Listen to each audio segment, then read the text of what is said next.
Hey Brooke, I wanted to leave you some feedback on your rough draft for SA2.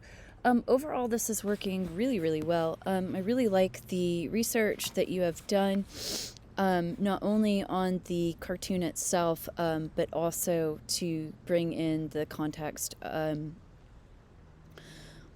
what's going on with school shootings and the lack of politicians' ability to address the issue. I think that your use of current events with that context works quite well. So good work there. I also think that you are using description quite well, um, along with uh, along with your analysis. So as a whole, I think things are working quite well. There's just a couple of things here and there that I want to talk to you about.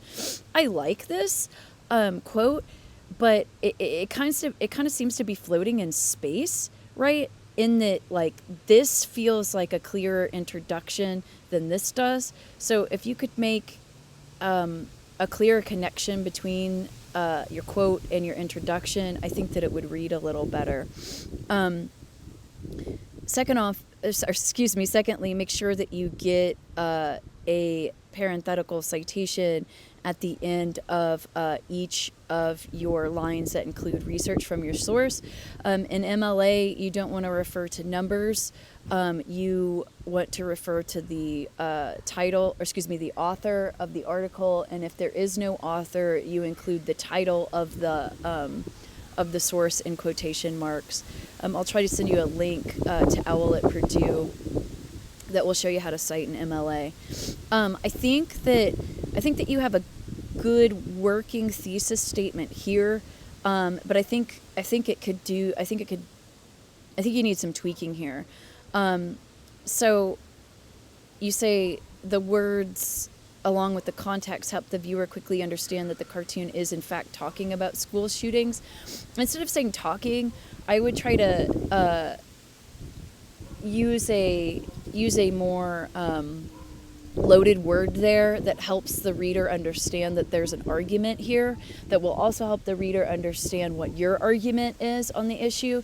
So in other words, I would think about persuasion here.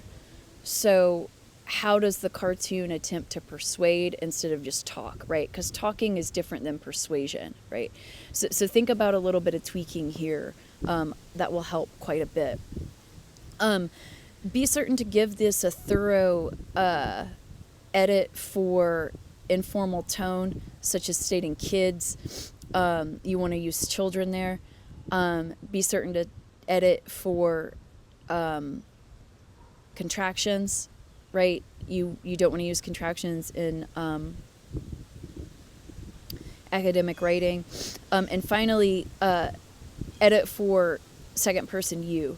So this is a point of view that you typically want to avoid in academic writing. So whenever you slip into using it, just think about who you're really talking about there. So in most cases, it seems like you're talking about students. So instead of using you and yours, replace that with students or a third person pronoun. Finally, thank you for your works cited page. You want to include your image, however, on a separate page in the appendix. So make sure that you keep this separate from your works cited page.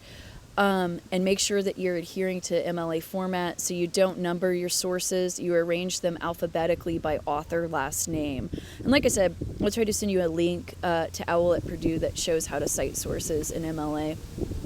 So I think really what this essay needs is really editing over revision. And I think that if you edit for your sources, or citing your sources, I should say, if you edit for citations, if you edit for informal tone, those contractions, and slipping in a second person point of view. And finally, if you do some tweaking on your thesis, I think that this will be a really good visual analysis. All right, thanks. And let me know if you have any questions.